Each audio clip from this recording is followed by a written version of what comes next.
আচ্ছা, ইমরুল হাসান তুষার আপনি শুনতে পাচ্ছেন? জি ভাইয়া। একটু শেয়ার করবেন। আচ্ছা, সবাই একটু দেখেন, আমি যে বললাম যে বায়ার রিকোয়েস্টের উপরে যে বায়ারকে ঠিকঠাক মতো কোশ্চেন করতে পারলে যে বায়ার অর্ডার দিয়ে যায়, এটার জলজান্ত একটা প্রমাণ আপনাদেরকে দেখাচ্ছি। ইমরুল হাসান তুষার আপনি একটু শেয়ার করেন, দেখান সবাইকে। তুষার আপনি একটু শেয়ার করেন। আচ্ছা, আমরা দেখি যে বায়ার রিকোয়েস্ট থেকে আমরা কিভাবে কাজ পেয়েছি, সেই বায়ার রিকোয়েস্টটা আমরা দেখার চেষ্টা করব, এবং সেই বায়ার রিকোয়েস্টটা ইনি কিভাবে সেন্ড করেছেন। আমাদের পুরাতন গ্রুপের অনেকেই হয়তো এভাবে কাজ করেছেন, বায়ার রিকোয়েস্ট থেকে ওনারা ম্যাক্সিমামই কাজ পাচ্ছেন। নতুনরা একটু সমস্যা হচ্ছে আপনাদের, কারণ এখানে এই যে মিস্টেক হচ্ছে, আপনাদের বায়ার রিকোয়েস্ট বুঝতে সমস্যা হচ্ছে, কি রিলেটেড বায়ার রিকোয়েস্ট দিয়েছে এটাও আমাদের বুঝতে সমস্যা হচ্ছে, আমাদের কিভাবে আরেকটু ইমপ্রুভমেন্ট প্রয়োজন, অল এভরিথিং আপনাদের বলে দেওয়া হবে। নতুন অবস্থায় এভাবে সব কিছু দেওয়াটা আপনাদের আমার মনে হয় যে নিতে পারবেন না, আস্তে আস্তে এটা আপনাদেরকে দিতে হবে, পরে ওয়ারিড হয়ে যেতে না যান, এই বিষয়গুলো খেয়াল রেখেই আসলে সব কিছু দেওয়া এইভাবে। আচ্ছা দেখেন, এখানে দেখুন এই যে বায়ার রিকোয়েস্টটা, আর উনি সেন্ড করছেন কীভাবে একটু দেখার চেষ্টা করি আমরা। দেখেন, হাই থ্যাংক ইউ। আচ্ছা, আমরা একটু পরে পড়বো ডিটেলস, আমরা একটু দেখবো যে আপনি কত ডলার এখানে কাজ করেছেন। এটা বায়ার রিকোয়েস্টটা ছিল $300, আমরা দেখতে পাচ্ছি এখানে বায়ার রিকোয়েস্টটা ছিল $300। নিচে দিকে যদি বায়ার রিকোয়েস্ট বাজেট এখানে $300, এটা আপনার টাইম ডিউরেশন হচ্ছে 7 দিন। ওকে, 7 দিনের মধ্যে $300 বাজেট, 30,000 টাকা। আচ্ছা, আপনি একটু ইয়াতে আসেন, অর্ডার পেজে আসেন, এখান থেকে অর্ডার পেজে আসেন। দেখুন এই যে বায়ার রিকোয়েস্টটা উনি ইয়া করার পরে বাইরের সাথে কমিউনিকেশন করে ইনি কিন্তু এই অর্ডারটাকে অটোমেটিক দিয়ে যাবে। আচ্ছা, ওখান থেকে হায়ার করে নিয়েছে আপনাকে। গুড। তার মানে আমরা কি বুঝলাম আসলে, এটাকে আসলে মানে প্রাইসটা কখনোই ডাউন করা উচিত না, মানে মার্কেট এইভাবে নষ্ট হয় যেটা আপনি করেছেন, এটা করা আসলে ঠিক না। উনি বায়ার রিকোয়েস্ট দিয়েছিল $300, আর ইনি দিয়েছেন এটা $200, কারণ কাজটা মেবি সহজ ছিল, এটা সিচুয়েশন বুঝে করা যায়। দেখুন বায়ার কিন্তু ইনাকে 5 স্টার রেটিং দিয়েছে, প্লাস $20 কিন্তু এনাকে টিপস দিয়েছেন। তো টিপসটা আমরা আমাকে একটু দেখান। হ্যাঁ, $20 কিন্তু টিপস দিয়েছে। এই যে অ্যাচিভমেন্টটা, এটা কিন্তু মানে আহামরি বেশি অ্যাচিভমেন্ট না, জাস্ট এটা মানে কাজের ইন্সপায়ারেশনের জন্য আমি বলেছিলাম। আমি ম্যাক্সিমাম টাইম ওনাদেরকে প্রেশার দিয়েছিলাম যে একটু বায়ার রিকোয়েস্ট ঠিকঠাক মতো দেখেন, যেটা আপনাদেরকে দেওয়া হচ্ছে। এই যে আপনাদের যে সেগমেন্টে দেওয়া হচ্ছে, এটা কিন্তু একদম লো লেভেলের সেগমেন্ট এখন দিচ্ছি আমি। আস্তে আস্তে আপনাদের ইয়াগুলো বাড়বে, নার্সিংগুলো বাড়বে। যেটা আমি ওই গ্রুপে দিয়েছিলাম, রেগুলার অন্তত ওনাদের 5টা করে বায়ার রিকোয়েস্ট সেন্ড করতে হবে, বুঝে শুনে দেখে।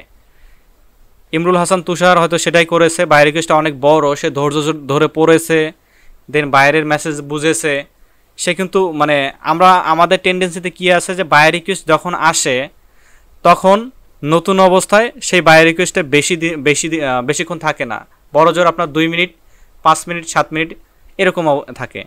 কিন্তু আমাদের বিহাইন্ড দ্য সিন আমাদের কিন্তু ফাইবার মাঝে মধ্যে কিন্তু এই যে লুকোচুরি করে। কেন লুকোচুরি করে? আপনাদের যেহেতু নতুন প্রোফাইল, আপনাদের গিগ রিলেটেড যে বায়ার রিকোয়েস্টগুলো, এগুলো সাময়িক সময়ের জন্য ফাইবার দেয় আপনাকে। এটাই টেস্ট করার চেষ্টা করে ফাইবার যে আপনি অ্যাক্টিভ কিনা, আপনি বায়ার রিকোয়েস্টের মধ্যে যে সেন্ডিং যে বিষয়টা, এটার মধ্যে আপনি অ্যাডজাস্ট হতে পারবেন কিনা, এটা আসলে ফাইবার দেখে আপনাকে বায়ার রিকোয়েস্টের অপরচুনিটিটা সেটা আপনাকে ফাইবার ওইভাবে দিয়ে থাকে।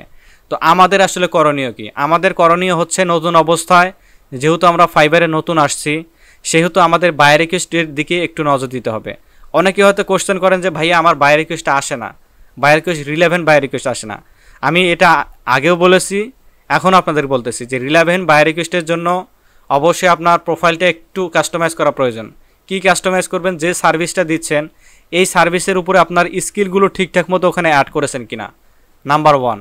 নাম্বার 2 হচ্ছে আপনার যে গিগটা দিয়েছেন এই গিগের ক্যাটাগরিটা ঠিক আছে কিনা। যেমন আমরা লিড জেনারেশন সার্ভিস দিয়ে থাকি, লিড জেনারেশন সার্ভিস হচ্ছে বিজনেস, সেলস, লিড জেনারেশন। এখন আমি যদি আমার গিগটাকে টেকের আন্ডারে দিয়ে দিই অথবা গ্রাফিক ডিজাইনের আন্ডারে দিয়ে দিই, সেক্ষেত্রে আমাদের গিগে কিন্তু ওই গ্রাফিক ডিজাইন রিলেটেডই কিন্তু বায়ার রিকোয়েস্ট আসবে। সেক্ষেত্রে আমরা কিন্তু আমাদের টার্গেটেড বায়ার রিকোয়েস্ট কিন্তু কখনোই পাবো না। আরেকটা বিষয় যেটা কোশ্চেন আমি অলরেডি বলে দিলাম আপনাদেরকে, যে বায়ার রিকোয়েস্ট আমরা কিন্তু সহজেই পাই না, আসলেও কিন্তু থাকে না। এটার প্রবলেমটা আসলে আমরা কীভাবে সলভ করব? হ্যাঁ, আমাদের অবশ্যই বায়ার রিকোয়েস্টগুলো আমরা দেখে আমরা রিফ্রেশ করার চেষ্টা করব কম।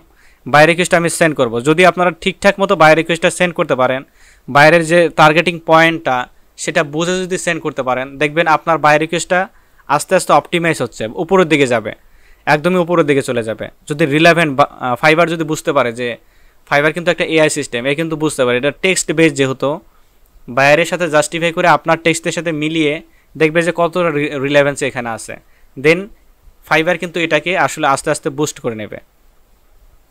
আশা করি আমরা বায়ার রিকোয়েস্টের যে এই বিষয়গুলো, বেসিক যে বিষয়গুলো, এগুলো আমরা বুঝতে পারছি। আরেকটা বিষয় আছে, সেটা হচ্ছে যে আমরা ফাইবারে এসে হঠাৎ করেই মানে একদম অস্থির হয়ে যায় যে আমাদের অর্ডারগুলো কমপ্লিট করতে হবে, কিন্তু আমরা অর্ডার কমপ্লিট করার আগে আমাদের কি করতে হবে সেটা হচ্ছে যে আমাদের যে টেন্ডেন্সিটা, যেটা ফাইবারে আমাদেরকে স্ট্রাগল করার যে টেন্ডেন্সিটা, সেটা আমাদের কিন্তু বজায় থাকতে হবে। তো সেই বিষয়ে কিন্তু আমরা অবশ্যই কেয়ারফুলি থাকার চেষ্টা করব। তো আপনারা দেখলেন যে কিভাবে খুব সহজেই ফাইবার থেকে বিগ একটা অ্যামাউন্টের বায়ার রিকোয়েস্টে নিয়ে আসা সম্ভব। এটা আসলে আপনাদের ইন্সপায়ারেশনের জন্য আমি ওনাকে এই গ্রুপে নিয়ে আসছি, ওনার আমাদের পুরাতন গ্রুপের। তো আপনারা এখান থেকে যা দেখতে পেলেন, আপনাদের যা বলবো আমি, যা করতে বলবো, সেই সময়, সেই ধৈর্য, সেই দিক নির্দেশনা দিয়েই আপনারা কিন্তু চলার চেষ্টা করবেন। আপাতত আপনার আদার যে ইনস্ট্রাকশন, ওগুলো অফ রাখবেন। যেসব আপনি যে কাজটা করতে যাবেন দেখবেন এর উপরে বাধা কিন্তু আসবে, আপনার মন বাধা দেবে, ফ্যামিলি বাধা দেবে, এভরিথিং আপনাকে বাধা দেবে, বাট ওইটাকে আপনাকে ওভারকাম করতে হবে। এই কথাটা আমি হয়তো প্রতিনিয়ত বলি, কিন্তু বাস্তবিক আপনারা কিন্তু এটাকে প্রয়োগ করেন না। আপনারা সেই ব্যস্ততাকেই সময় দেন, সেই ফ্রিল্যান্সিংয়ে ছেড়ে আপনারা মনে করেন একটা অনিশ্চিত যে আছে সেটার উপরে আপনারা অগ্রসর হতে থাকেন। এই যে লেখাপড়া করছেন, আপনারা দীর্ঘ কয়েক যুগ লেখাপড়া করছেন, অনিশ্চিত চাকরির ভবিষ্যৎ কিন্তু আপনাদের সবারই আছে, কিন্তু ফ্রিল্যান্সিংয়ে যদি 1-1.5 বছর যদি ঠিকঠাক মতো প্রপার ওয়েতে যদি গাইডলাইন মেনে যদি আমরা যদি করতে পারি, মার্কেটে স্ট্রাগল করতে পারি, সেক্ষেত্রে কিন্তু আমরা কখনোই পিছিয়ে থাকবো না। আমি এটা আপনাদেরকে একদমই চ্যালেঞ্জ করে বললাম, কখনোই কিন্তু পিছিয়ে থাকবো না। একদমই আমরা নার্সিং যদি ঠিকঠাক মতো হই, আমরা যদি প্রপার গাইডলাইন মেনে একটু ধৈর্য ধরে, আর ফাইবার কিন্তু একটা বিরক্তিকর জায়গা, আপনারা জানেন। এখানে মার্কেট প্লেসে কাজ না পেলে প্রচুর কিন্তু মানে ওয়ারিড হয়ে যায়, আবার ফ্রাস্ট্রেশনে ভুগি। এটা কিন্তু আমরা জেনারেলি সবাই ভুগে থাকি আসলে। এটা আমাদের কিন্তু করা যাবে না, আমাদের একটু ধৈর্য ধরতে হবে। ধৈর্যের ফল আসলে সর্বদা কিন্তু সুমিষ্ট হয়ে থাকে। তো ঠিক আছে, ইমরুল হাসান তুষার, ধন্যবাদ আপনাকে।